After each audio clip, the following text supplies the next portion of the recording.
Continuing with the calendar, page 10 of the printed version. Next up is House Bill 1448.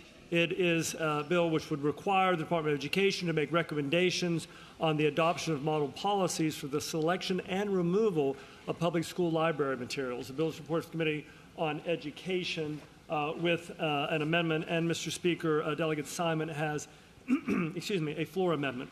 The delegate from Spotsylvania, Delegate Orrock.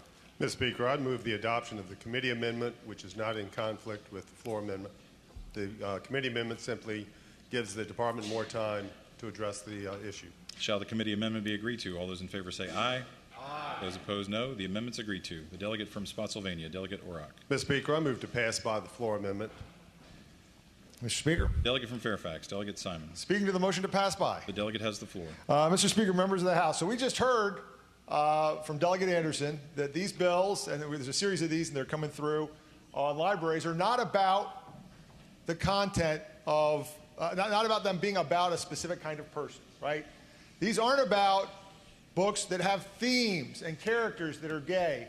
This is not about books that have themes or characters that are African American or from different classes, different nationalities. It's not about any of that. And so here is your chance to prove it. Right? We've got an amendment before you that says, in developing these model policies, that the policy shall include a requirement, shall include a prohibition on removing and restricting access to a book simply because of the presence of characters that are members of a protected class. Right? So all we're asking you to do is give some guidance to the folks making these model policies. When you're doing it, keep in mind that these policies can't be used to exclude books that have themes and characters that are members of protected classes. Mr. Speaker, members of the House, we should all be here about making sure that our kids get a world-class education in our schools. We have an opportunity, that's what we all be focused on, making sure they have the funds, the resources, the materials to get a world-class education. To get a world-class education, you have to get an education about the whole world. And our world contains all kinds of people. It contains all kinds of relationships. It contains all kinds of themes. And you can't have policies where you remove those things that make you uncomfortable or that you don't want taught or you don't want people to see. And we just heard that that's not what these policies are for. All we're asking is that we give that guidance to this work group to make sure you stay focused on what these policies are supposed to be about. Don't allow these policies to be used to discriminate against people because of who they are, who they love, what kind of life they lead, and to whitewash our history and our availability of books and materials in our libraries and our schools. So this is your chance. If you vote yes on the motion to pass by, you're saying you disagree with Delegate Anderson. The delegate's time has expired. That it should be about what's in the books, and so I hope there'll be the desire of the body to vote no on the motion to pass by. The delegate from Virginia Beach, Delegate Anderson, speaking to the motion. A question for the delegate, Mr. Speaker. You can't do that. All right. You had 2 minutes. The delegate from Caroline, Delegate Orrock.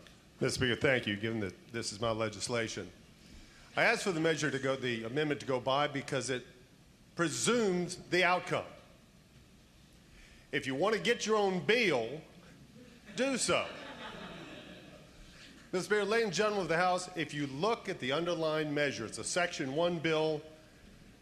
My opposition to this and why to me it shouldn't be made a political issue is there's nothing in the underlying bill that presumes the outcome. But y'all want to make it such. So thereby, Mr. Speaker, I would hope that the body would pass by this amendment, which presumes on an outcome and biases, I think, the objectivity of this study going forward. Question is on the motion to pass by the floor amendment. As many as favor that motion will say aye. Aye. Those opposed, no. No. The ayes and nays are called for. Shall the motion to pass by the floor amendment be agreed to?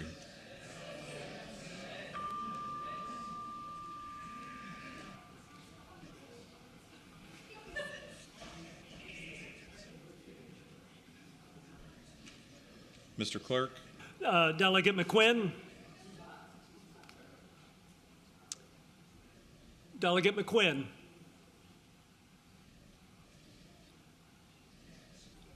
Delegate Ranson. Ranson votes yes. Delegate McQuinn. The clerk will close the roll. Ayes. McQuinn votes no. I'm sorry. McQuinn votes nay. Thank you.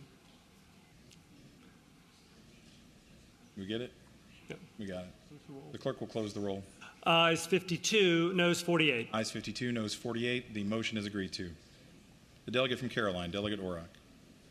Ms. Speaker, members of the body, I put this legislation in not playing any kind of gotcha games, not presuming on anything, but it was after a recognition of some events that happened in my area and other parts of this state that candidly, even after having taught in the public school system there in that county for 34 years and another division for 5 years, I didn't know what their policy was.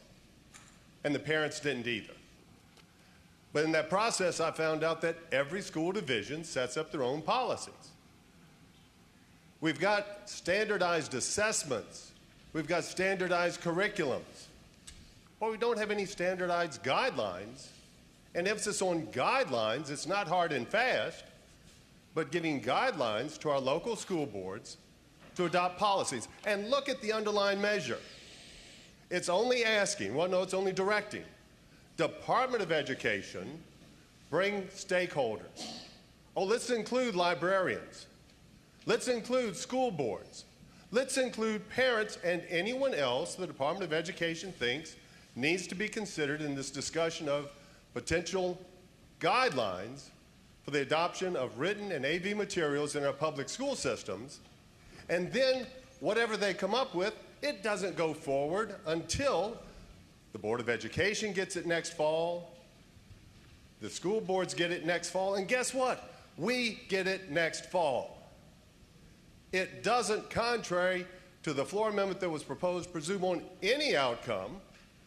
I want the process to work its will. I have very high confidence in our Department of Education and in their protection of all the premises that we have to have in a well-educated society. I have confidence in our school boards and in our parents. I just want to have some continuity from one part of this Commonwealth to the other in a model policy for the adoption of materials in our public school libraries. Hope the body will engross the bill and pass it to its third reading. The delegate from Fairfax, Delegate Simon.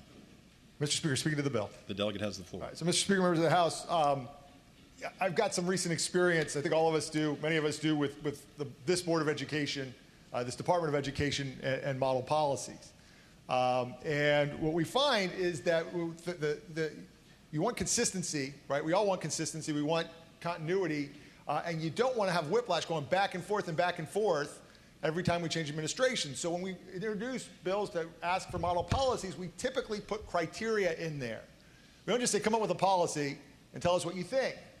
We put in a policy to accomplish something or with some guardrails. And so all of the floor amendment that you all voted no on would have done would be to say, these are model policies, and here are some basic, simple criteria we want you to follow, right? Don't allow banning books based on the fact that it's got themes that affect African Americans or members of a protected class. Don't ban books just because, solely because of the content is related to membership in a protected class. That's all we're asking you guys to just give them at least that guideline so we get back so a policy that's useful, right? So we don't waste all those characters' time, all those people's time, right? Just some basic guidelines. And thank goodness we had guidelines like that in the last set of model policies we had, because the administration tried to do something that was the opposite of what the General Assembly attempted. And so far, thank goodness, those policies haven't been able to be implemented because we had enabling legislation, statutory limits on what those policies could contain. So we weren't asking for a lot, Mr. Speaker, in these amendments. It was really pretty simple stuff. Just do what you say, right? Put it in writing what Delegate Anderson said, that it's not going to be just based on themes, just based on the presence of characters, and not any character, but characters that are members of a protected class. And you guys couldn't even give us that assurance in writing. So, Mr. Speaker, I will be the desire of the body not to engross this bill. It needs guidelines, it needs guardrails, it needs those protections. You guys voted them down, and now I don't think the bill works. I hope we will vote no on engrossment. The delegate from Culpeper, Delegate Freitas. Mr. Speaker, speaking of the bill. The delegate has the floor. I think the delegate said it like a few times now, protected classes, like it's already in the law that it's a protected class. So I would assume, and I think it's a pretty healthy assumption, the Department of Education would also take that into consideration as they're looking at the various guidelines. The other thing I would mention is I'm a little bit tired of getting lectured on setting up guardrails, when we just read off and showed pictures to you of what's going on within the school system and said, hey, can we not have, porn in the kids' school libraries? Can we not do that? And people are hemming and hawing on the oversight. This is just way too much to ask. So, Mr. Speaker, I think the bill is fine the way it is written, and I hope we'll approve the bill moving on to its third reading. The delegate from Henrico, Delegate Van Valkenburg. Thank you, Mr. Speaker. Mr. Speaker, speaking to the bill. The delegate has the floor. I'll be brief, Mr. Speaker. Mr. Speaker, members of the body, they're not protected. That's what the lawyer in committee said and was why the bill was necessary to that point. But secondly, I'll just give one example for why this side of the aisle wants those words in writing.